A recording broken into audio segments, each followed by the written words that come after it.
Father जो है मेरे सिक्योरिटी गार्ड में जॉब करते हैं, प्राइवेट जॉब है उनकी। हम लोग नोएडा में स्लम में रहते थे। मेरा बैकग्राउंड जो है हिंदी मीडियम है, सरकारी स्कूल से मैं पढ़ा हूँ, चौथी से लेकर ग्रेजुएशन तक मैं सरकारी में ही रहा हूँ। सेल्फ स्टडी किया मैंने, यूट्यूब से पढ़ा। जब मैंने कर लिया तो आप लोग भी कर सकते हैं और करेंगे।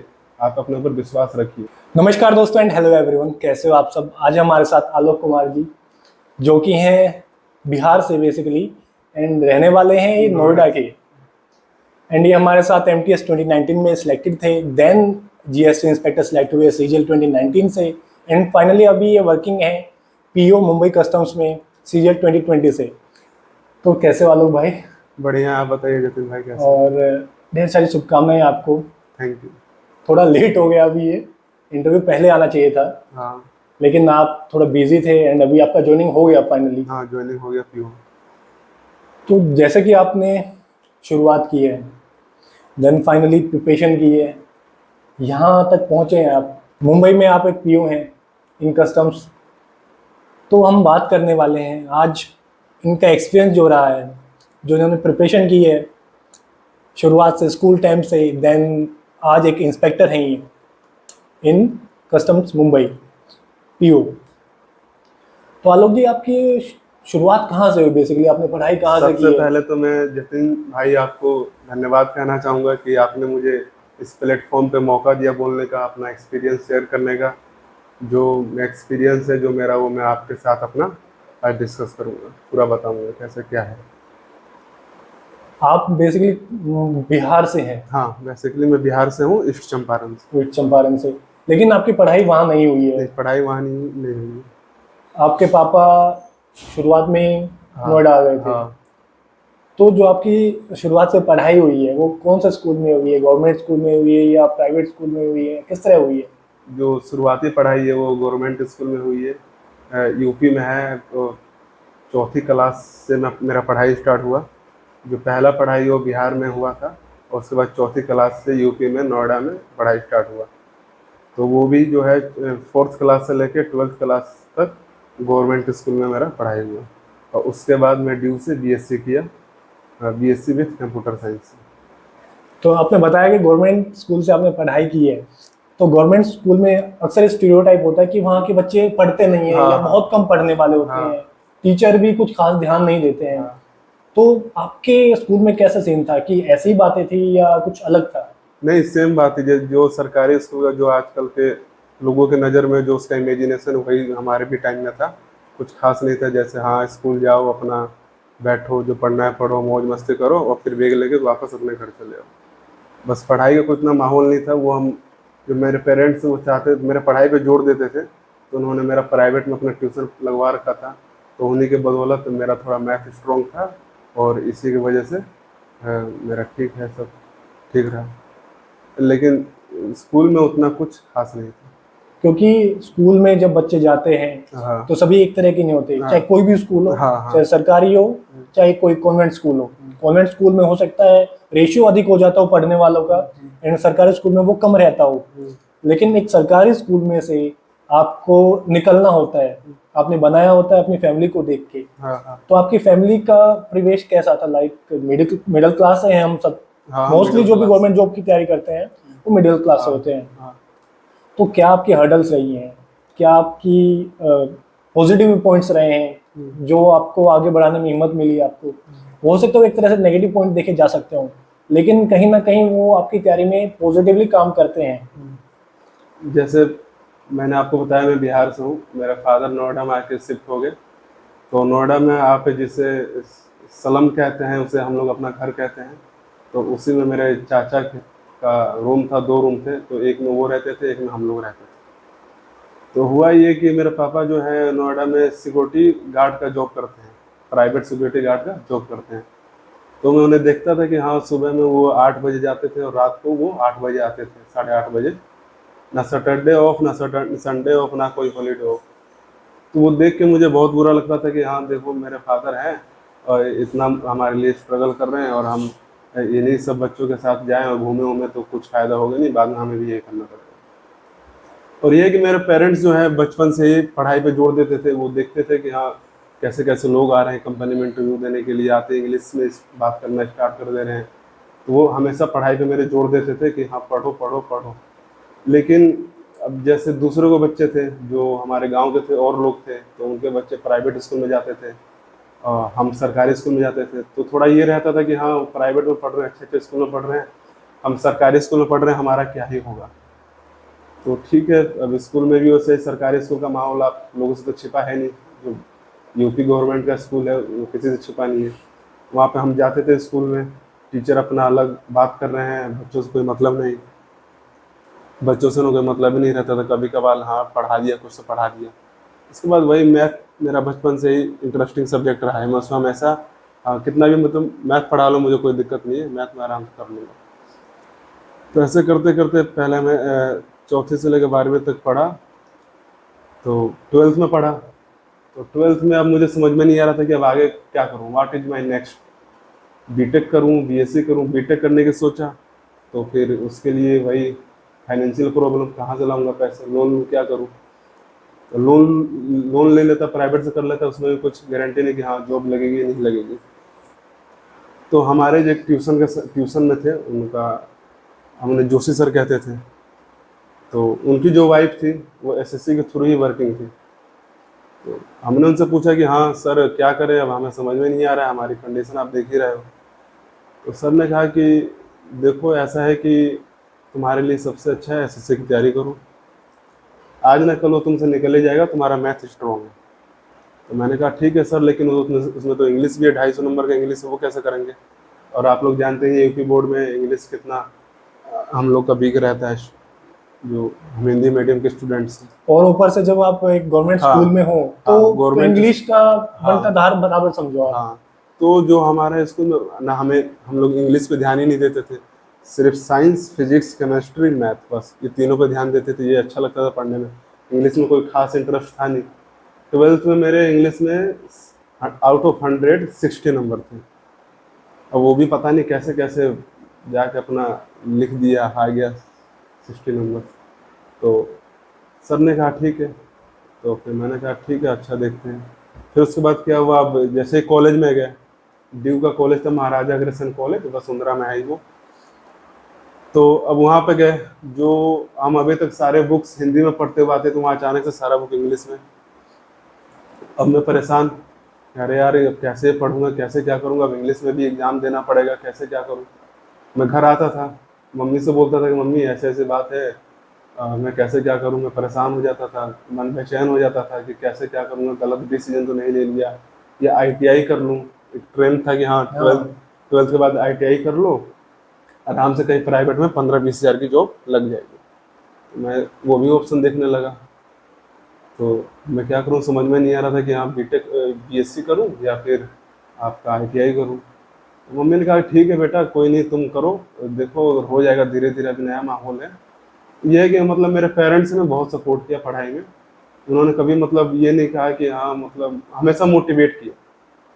किसी भी चीज़ की ज़रूरत है, कॉपी की ज़रूरत है, किताब की ज़रूरत है, मेरे से ज़्यादा मेरे फादर बेचैन रहते थे कि हाँ अगर तुमको ये चाहिए तो ये ले लो, भले हम किसी से ले लेंगे उधार या फिर अपना थोड़ा कम कर देंगे अपना खाने पीने पे या जो भी है। अब जैसे कि मेरे सर ने बोला था कि हाँ वो एसएससी की तैयारी करो, तो उसमें 250 नंबर का इंग्लिश। तो मैंने सोचा कि अगर मैं इंग्लिश में थोड़ा कुछ ढल जाता हूँ, जैसे इंग्लिश बुक पढ़ना है तो कुछ हैबिट हो जाएगी मेरे को, तो हो जाएगी, तो ये काम देगा मेरे को एसएससी में।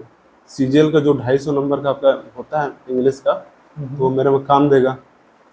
तो मैं कहा कि चलो ठीक है, अब जैसे मतलब मैंने आपदा में अवसर के तरह इसको लिया कि हाँ ये मुझे आगे चल के काम देगा। तो मैं धीरे धीरे पढ़ना कैसे भी अपना स्टार्ट किया, लेकिन ये है कि धीरे धीरे समझ में आने लगा। और जो एक इंग्लिश का डर होता है ना, वो इंग्लिश का डर मेरे दिल में से कहीं ना कहीं निकलने लगा। तो अब इसके बाद क्या हुआ, मेरे भाई की जॉब लग गई थी, मौसी के लड़के हैं वो, उनका नाम है चंचल कुमार तिवारी, उनकी जॉब लग गई थी ईएसआईसी के थ्रू, यूडीसी बने थे वो केरला में। तो ऐसे ही क्या हुआ छत पे, तो मेरी माँ थी, पड़ोस में कोई लेडीज उनसे बात कर रही थी, तो बोली कि उनका कम से कम 40,000 सैलरी होगा ही ये। तो मुझे लगा कि अरे यार, ये है कि जो मेरे मौसी के लड़के हैं उनके फादर बचपन में एक्सपायर कर गए थे, वो बड़े लड़के थे घर के, सारी जिम्मेदारियां थी उनके ऊपर। तो मुझे लगा कि अरे यार, जब ये कर सकते हैं, ये भी गवर्नमेंट स्कूल से पढ़े हैं, हम भी पढ़े हैं, ये जबकि बिहार में रह के पढ़े, हम तो सिटी में रह के पढ़े हैं, जब ये कर सकते हैं तो हम क्यों नहीं कर सकते। यही मैं अपने आप से क्वेश्चन पूछा कि क्यों नहीं कर सकता हूँ मैं। वो भी तो इंसान ही है, मैं भी तो इंसान हूँ ना। कोई ऐसा तो नहीं ना कि हाँ, जो सीजीएल की तैयारी कर रहा है वो कहीं बाहर से आ रहा है। जब ये बंदा कर सकता है तो मैं भी कर सकता हूँ। तो उसके बाद अब मुझे गाइडेंस चाहिए था, क्योंकि आप किसी भी एग्जाम में जाते हैं तो आपको कुछ पता नहीं, तो उसका पता तो रहना चाहिए ना, कैसे क्या करना है, कहाँ से स्टार्ट करना है, क्या चीज़ आपको कवर करना है, सोर्सेस क्या होने चाहिए। सबसे पहले जब हम किसी भी चीज़ की प्रिपरेशन करने जाते हैं तो सबसे बड़ा प्रॉब्लम यही है कि कहाँ से करें, सोर्सेस क्या होनी चाहिए, कितने घंटे पढ़ें, रिवाइज करें या ना, कितना करें, कैसे करें, ये सारा मेरे दिमाग में कन्फ्यूजन था। तो मैं अपने भाई से पूछा, तो उन्होंने मुझे कुछ यूट्यूब चैनल सजेस्ट किया। मैं ये भी सोच रहा था कि मैं यूट्यूब से पढ़ रहा हूँ, कुछ लोग मुखर्जी नगर में बड़े अच्छे अच्छे टीचर से पढ़ रहे हैं, तो क्या उनका सिलेक्शन होगा, मेरा सिलेक्शन होगा। तो इसीलिए मैं एक बार गया था मुखर्जी नगर देखने के लिए कि हाँ, कोचिंग का पता करने गया कैसे क्या सीन। तो देखा, मैं ट्रेवलिंग में ही मेरे को लग रहा था एक साइड से 2.5 घंटा लग रहा था। 2.5 घंटा एक साइड से, प्लस फेयर लगेगा मेट्रो का, वो मुझे ज़्यादा देना पड़ता था, 70 रुपये एक साइड से, अब फीस देना पड़ता। तो मुझे लगा कि हाँ, ये मेरे से हो नहीं पाएगा, इतना है नहीं मेरा बजट कि हाँ मैं कुछ कर पाऊँ। मैं बताया ही मैंने आपको, मेरे जो फादर हैं जी। सिक्योरिटी गार्ड में थे, उनकी सैलरी मात्र 15,000 रुपये थी उस टाइम पे। और उस टाइम पे अगर 15,000 आपके पिताजी कमा रहे हैं, हाँ और आप 150 रुपये रोज का मोटे हाँ तौर पे किराया दे रहे हो, हाँ ऊपर से आपका कोचिंग का कुछ ना कुछ हाँ 5,000, 10,000, 4,000 कुछ ना कुछ रहेगा। अब वो उन पिताजी की सैलरी है 15,000, उसमें उनको आपके भाई भी हैं, हाँ, मेरा भाई भी था। उनकी तो पढ़ाई का भी, हाँ घर का खर्चा, ये तो वो चीज हो गई ना। 15,000 में आपको सिर्फ मैनेज करना होता है कि आप कैसे 2 वक्त की रोटी खा पाए ठीक से, और इतना ऊपर से खर्चा आ जाए तो बहुत दिक्कत होती है। हाँ। तो फिर यही सोच के तो मैं सोचा कि चलो सेल्फ स्टडी करेंगे, भाई जी मेरे हैं ही, तो उनसे कुछ गाइडेंस ले लिया जाएगा। तो उन्होंने यूट्यूब चैनल बताया कि हाँ, एक सीजीएल एप्टीट्यूड पाठशाला है, तो उस पर आप मैथ और इंग्लिश पढ़िए, एक अभिनय मैथ्स सर का है, तो उससे आप पढ़िए। तो फिर ठीक है, तो फिर मैं जैसे ही अपना ग्रेजुएशन फर्स्ट ईयर कंप्लीट किया, तो मैं सोचा कि 2 साल है कॉलेज में, कुछ उतना पढ़ाई तो होता नहीं है, आपको ही पता है कि हाँ, एग्ज़ाम से 10-15 दिन पहले पढ़ते हैं हम। तो मैं क्या किया, मैं साथ ही साथ सीजीएल का भी प्रिपरेशन स्टार्ट कर दिया। ऐसा है ना, आप अगर एसएससी सीजीएल की तैयारी करते हैं तो उसमें आपका सीएचएसएल, सीपीयू, जीडी, जितना भी एसएससी एग्जाम करवाता है मैक्सिमम कवर हो जाता है उसमें। जैसे मैं सीजीएल की तैयारी कर रहा था, तो पहले ये था कि कोई भी मेरे को जॉब चाहिए, क्योंकि मैं फाइनेंशियल जो कंडीशन था मेरा बेकार था। तो मैं सारा फॉर्म भरता था, ये नहीं कि हाँ, ये एमटीएस का है तो नहीं फिल करूँगा, जीडी का है तो नहीं फिल करूँगा, या फिर छोटा सा छोटा बड़ा सा बड़ा, मैं सारा फॉर्म फिलअप करता था। तो जब तक मेरा ग्रेजुएशन हुआ तब तक मैं सीएचएसएल दिया, एमटीएस दिया, और 2018 में मेरा ग्रेजुएशन कंप्लीट होने वाला था। मैं 2018 का फॉर्म भरा सीजीएल का, और प्री में दिया, अच्छा स्कोर था उसमें। लेकिन अब मेंस में वही कन्फ्यूजन, अब कहाँ से क्या करें कुछ समझ में नहीं आ रहा था। कुछ मेरा सिलेबस भी कंप्लीट नहीं हुआ था मेंस तक का, एडवांस मेरा कंप्लीट नहीं था। तो मैं गया देने के लिए, मेंस देने गया, तो 100 क्वेश्चन मैथ के थे और 200 क्वेश्चन इंग्लिश के थे। तो जब मैं मैथ का पेपर दिया तो ओनली मैं 65 क्वेश्चन अटेम्प्ट कर पाया। अब मैं सोच रहा था इसमें तो कुछ हो नहीं पाएगा, क्या करूं क्या नहीं करूं। तो फिर ऐसा है कि मैथ का पेपर देने के बाद ब्रेक मिलता है हमें, तो ब्रेक मिलता है, मैं बाहर जाके बैठा, मैं सोचने लगा कि अब इंग्लिश का दूं या छोड़ दूं। मैं सोचा कि चलो जब आए हैं तो दे देते हैं, इस साल नहीं तो अगले साल होगा, इसी बहाने कुछ माहौल का पता लग जाएगा कि हाँ, क्या लेवल है मेरा। तो मैं इंग्लिश का देने गया, इंग्लिश में दिया, और फिर फाइनली मेरा मेंस भी क्लियर हो गया। मेंस क्लियर हो गया, उसके बाद टीयर 3 था मेरा। अब मुझे लग रहा था, मुझे पता था कि सिलेक्शन होगा नहीं मेरा, तो मैं टीयर 3 की बिल्कुल भी तैयारी करना छोड़ दिया था। हाँ, जब होता है कि मार्क्स आपके हाँ ऑलरेडी कम हो तो हाँ डर बैठ जाता है। जैसे हाँ अभी आपने बताया कि मैथ्स पोर्शन में 65 अटेम्प्ट हुए, हाँ तो आपको ये लगा कि हाँ क्या मैं इंग्लिश का पोर्शन ही छोड़ दूं। हाँ, ऊपर से कैटेगरी मेरा जनरल था, तो मुझे कन्फर्म था कि हो पाएगा नहीं मेरे से इस बार। क्योंकि जो सबसे बड़ा आपका रोल प्ले करता है वो मेंस एग्जाम प्ले करता है, क्योंकि उसमें 200 क्वेश्चन का 200 नंबर का मैथ का और 200 नंबर का इंग्लिश, 400 ये सबसे बड़ा मेन इंपॉर्टेंट रोल प्ले करता है जी। आपके एग्जाम में सिलेक्शन के लिए। तो ठीक है, अब टीयर 3 दिए। टीयर 3 में जैसे तैसे कुछ भी मतलब मन नहीं था देने के लिए, लेकिन कहा कि चलो दे देते हैं, एक बार एक्सपीरियंस हो जाएगा कैसे क्या है। तो उस वो दे दिया। तो उसमें मेरे 33 आउट ऑफ 100 नंबर आए उसमें। तो ठीक है, अब तो कुछ होना नहीं था। उसके बाद टीयर 3 के बाद मैं सीजीएल 2018 से आउट हो गया। उसके बाद मैं सेल्फ एनालिसिस किया कि अगर प्रॉब्लम कहाँ आ रही। मैं वो पेपर देखा, तो पेपर मुझे एक बार दोबारा देखा, तो रिवाइज किया, देखा उसको, तो लगा कि हाँ यार ये हो सकता है, बट हो क्यों नहीं रहा है। तो मैं देखा कि मेरा एडवांस पोर्शन अभी कंप्लीट नहीं है। नहीं। तो फिर एक फ्रेंड था मेरा, वो टेलीग्राम पे ग्रुप बन जाते हैं, उसी में कनेक्ट हो जाते हैं। तो एक हिमांशु नाम का एक फ्रेंड था मेरा, वो दिल्ली में भी जीएसटी इंस्पेक्टर है सीजीएल 18 से, और सीजीएल 19 से उसको एमईए मिला था। तो मैं उनसे पूछा कि हाँ भाई बताओ मेरे को कैसे क्या करूँ। तो उन्होंने बताया पवन राव करके यूट्यूब पे चैनल है, उस पर आप अपना एडवांस कंप्लीट कर लो, वो पूरा आपका कंप्लीट हो जाएगा, कोई उसमें दिक्कत नहीं है। तो मैं कहा ठीक है। फिर जैसे ही मैं एडवांस पढ़ने लगा पवन राव से, उन्होंने मतलब इतना अच्छा से पढ़ाया ना, इतना अच्छा से पढ़ाया कि मतलब हाँ, मुझे जो डर था कि एडवांस में जियोमेट्री ना, पहले मैं कभी नहीं पढ़ा था उतना खास, ट्रिग्नोमेट्री ये पढ़ा था, अलजेब्रा ये सारा उन्होंने अच्छे से कवर करा दिया। मैं उसका क्या क्या नोट्स बना लिया, सेपरेट कॉपी में उसका नोट्स बना लिया, कैसे कैसे क्या करना है, पूरा अपना सिलेबस पूरा कंप्लीट कर लिया, गो थ्रू कर लिया पूरा अच्छे से। तो ये है कि आप पढ़ तो लेते हैं, लेकिन आपके पास ये समझ में नहीं आता कि हाँ इतना मोटा इतना ज़्यादा सिलेबस है, आप उसको रिवाइज कैसे करें। जैसे आगे वाला पढ़ा, पीछे वाला भूल भूल गए। हाँ, तो इसमें मैं ये कॉन्सेप्ट अपनाया था, जैसे आप आगे पढ़ रहे हैं तो क्या कीजिए, जो 10 मिनट है ना आपका, वो जो पिछला है उसको रिवाइज कर लीजिए, एक बार रिवाइज कर लीजिए, फिर आगे वाला पढ़िए। फिर अगले दिन क्या कीजिए, फिर जो पिछला 10 पढ़े हैं वो 10 मिनट फिर रिवाइज कर लीजिए। और फिर अपना मतलब रोज रिवाइज करना है आपको, रोज आगे बढ़ना है थोड़ा थोड़ा करके। तो ऐसे में करते रहे। ऐसे में मैथ में भी किया, आपका इंग्लिश में जो वोकेब होता है, इंग्लिश के ग्रामर के रूल होते हैं, वो सारा दोनों किया। तो ऐसा मतलब इतना मतलब हो गया था मुझे कि मैं सपने में भी अगर मेरे से कोई पूछे कि इसका फॉर्मूला क्या है, तो मैं तुरंत बता दूंगा, हाँ, बिना कोई मतलब हिचक ही नहीं था कि हाँ तुरंत बता दूंगा, हाँ ये ऐसा ये हो जाएगा। इतना मतलब हो गया था मेरे को। तो ये है कि आपको सबसे पहले जो कंपटीशन एग्जाम में तैयारी सब करते हैं, सिलेबस सब कंप्लीट करते हैं, लेकिन स्पीड किस में ज़्यादा है।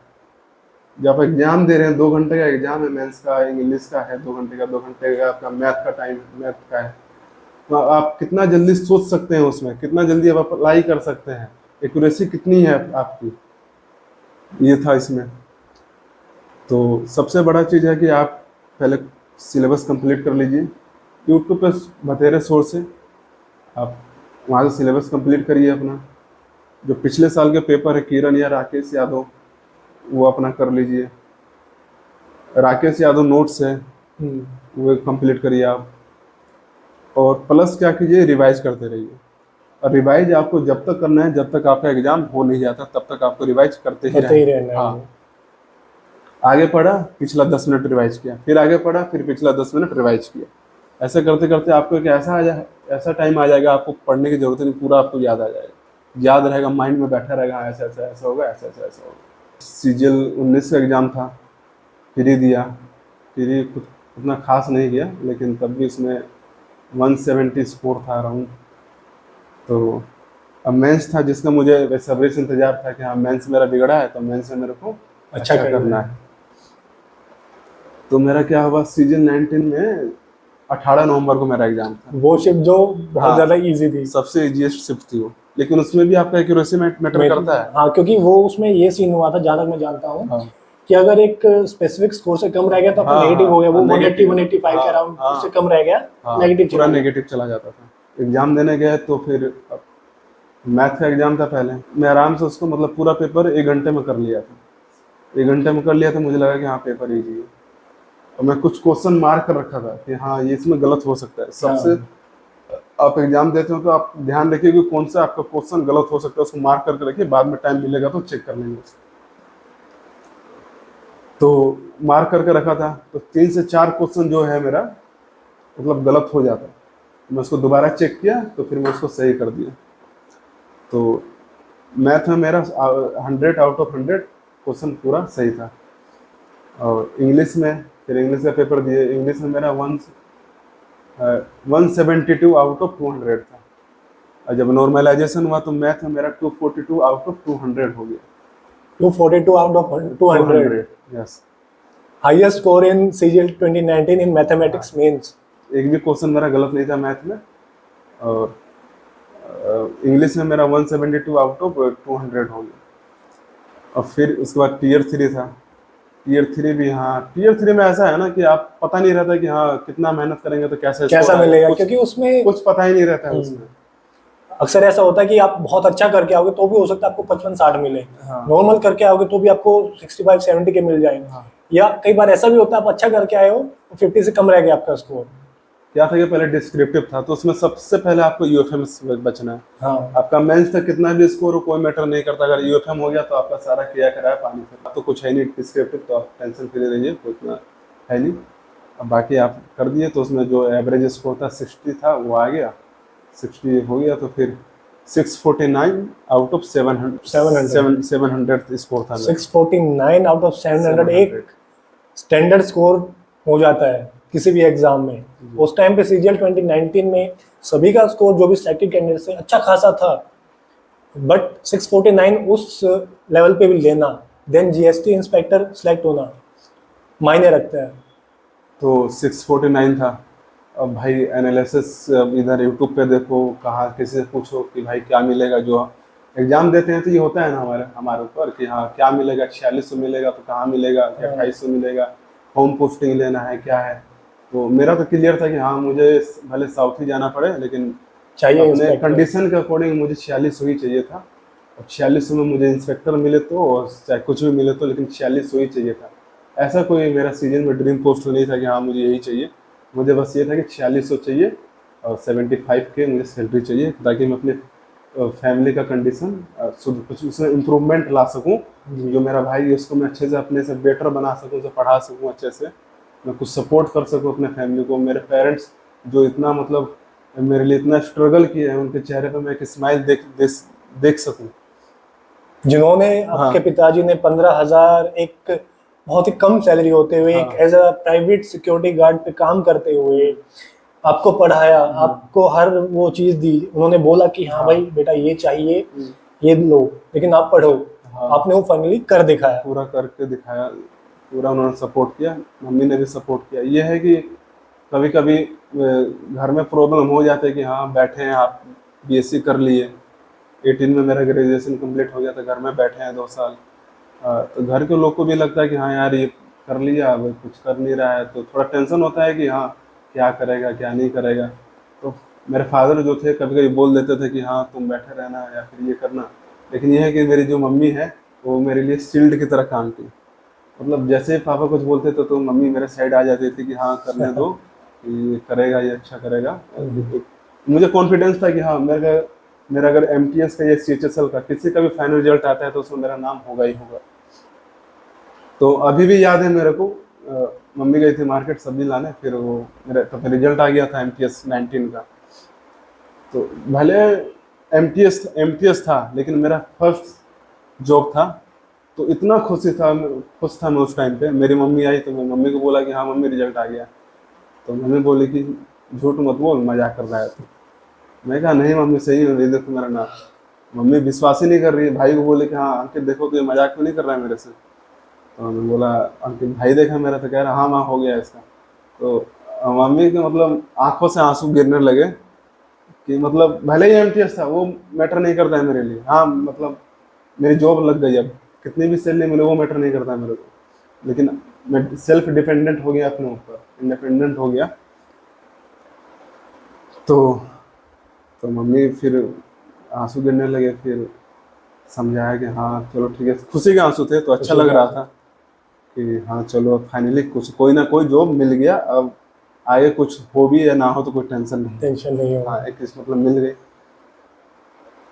तो उसके बाद मैं एमटीएस 19 में हो गया, तो इनकम टैक्स में मैं जतीनी भाई के साथ इधर director general of income tax है बलाड स्टेट में, वहाँ पे हम दोनों वर्किंग थे। और बहुत लड़के थे जो अच्छे अच्छे मतलब एग्जाम दे के आए थे, लेकिन किसी ना किसी वजह से उनका रिजल्ट रुका हुआ था या फिर किसी का फाइनल में रुका हुआ था। तो अच्छे अच्छे बहुत सब हम लोग थे। अब क्या हुआ, पहला पहला जॉब लगा था, पहला पहला जॉब लगा था तो सरकारी भाई जॉब, गवर्नमेंट जॉब। तो ये था कि हाँ अलग ही तसन में हम लोग थे। अब मतलब होता है ना कि हाँ, हाँ जी, जी, गवर्नमेंट बिल्कुल। जॉब लगा, इनकम टैक्स में लगा, आयकर विभाग में, हाँ, अलग ही था। तो अब एक काम करिए, आप कहीं भी जाते हैं ना, जैसे ऑफिस में गए तो जो आपके सीनियर है, भले आप मान लीजिए ऊपर पोस्ट पे जा रहे हैं, लेकिन आपके जो नीचे पोस्ट वाले हैं आपसे एजड हैं, तो आप उनको हमेशा रेस्पेक्ट दीजिए, क्योंकि अगर आप उनको रेस्पेक्ट देंगे तो वो आपको हर टाइम पे सपोर्ट करेंगे। डीजी मैम की पीएस थी जसिंता मैडम, उन्होंने बुलाया मुझे अपने कैबिन में, समझाया बेटा देखो पहला पहला जॉब है तुम्हारा, ऐसा काम है तुम्हारा, फादर क्या करते, सब पूछा, उन्होंने समझाया कि हाँ देखो कोई भी काम बोले उसे ना नहीं करना है, भले आता हो चाहे नहीं आता हो, किसी से पूछ के करो लेकिन करना है तुमको। तो मुझे पहले समझ में नहीं आ रहा था कि हाँ क्यों करूँ नहीं करूँगा, ये सब था। लेकिन धीरे धीरे मैं उनके साथ जो मेरे सीनियर थे उनसे बात करने लगा, तो मतलब दोनों का बनने लगा हम लोग का।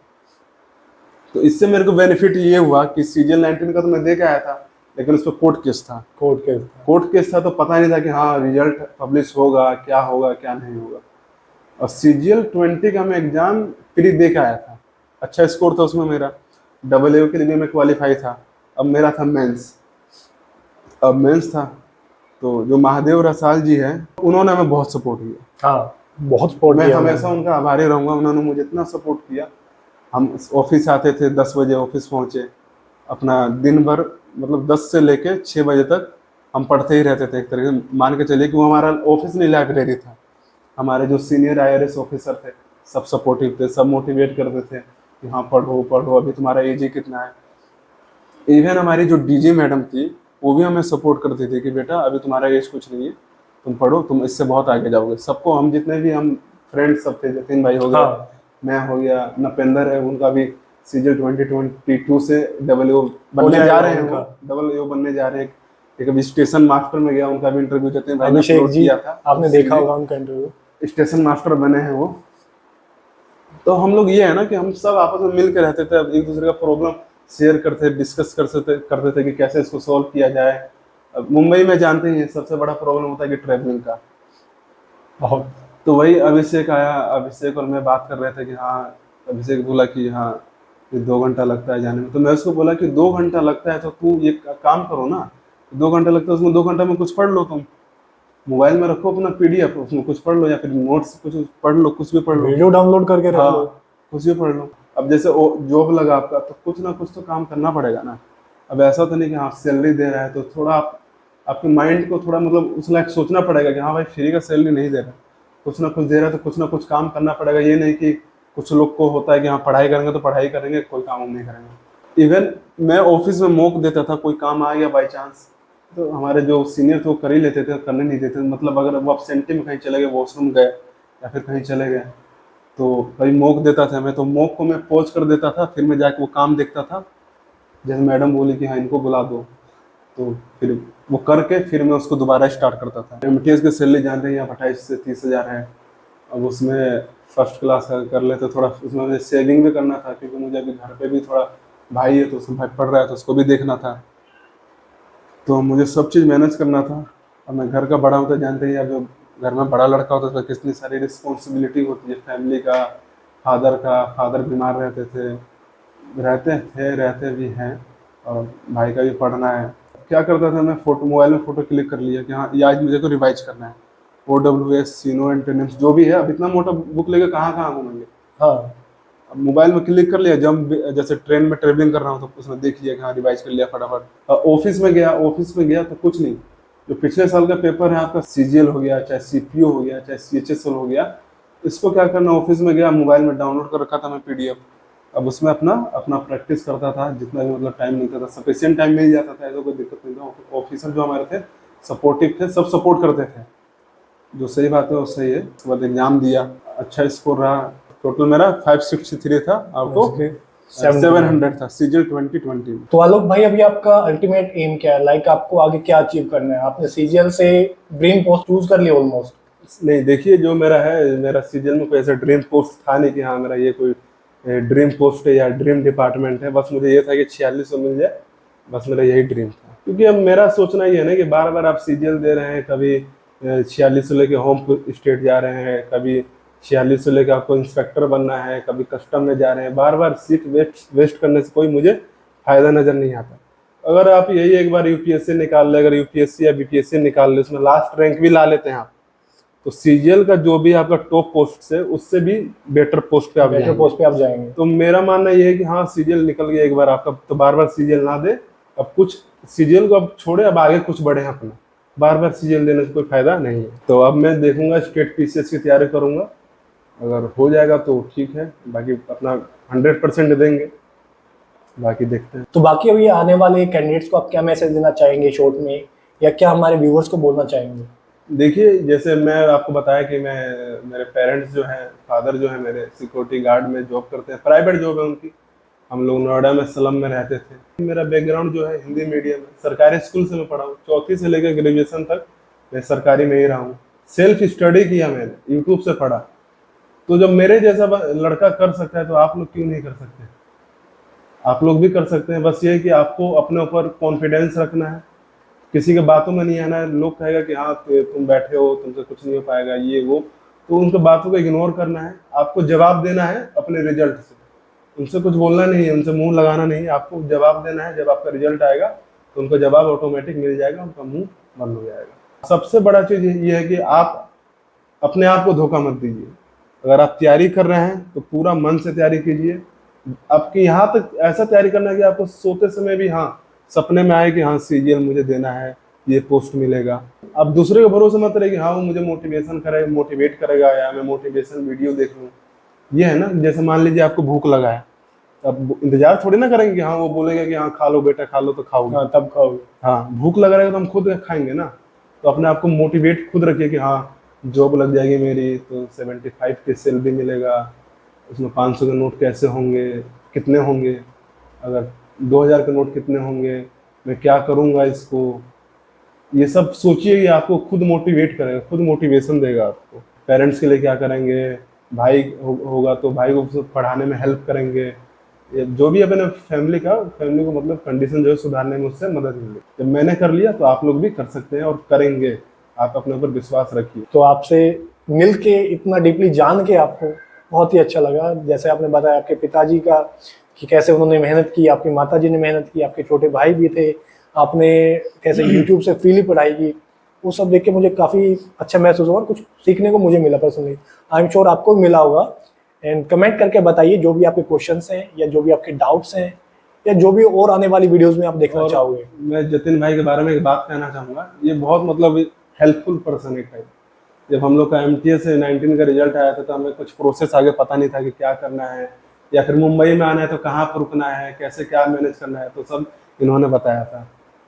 तो मैं इसके लिए आपको धन्यवाद कहना चाहूँगा कि आप जो भी हमारे आगे आने वाले MTS या फिर जो भी हैं, आप उनको इसी तरह मोटिवेट करते रहिए, आप उनको साथ रहिए, उनको सपोर्ट कीजिए जी। जो भी हो सके आपसे वो उनके साथ कीजिए। मतलब उन्हें कहीं अकेला फील ना हो कि हाँ हमारे साथ कोई नहीं है, क्योंकि आप देख ही रहे हैं कि हर जगह सीजीएल आप MTS हम लोग हैं जी थे। तो आप मतलब ऐसा नहीं रहना चाहिए कि हाँ MTS को कोई पूछ नहीं रहा है, फिर CHSL को कोई पूछ नहीं रहा है।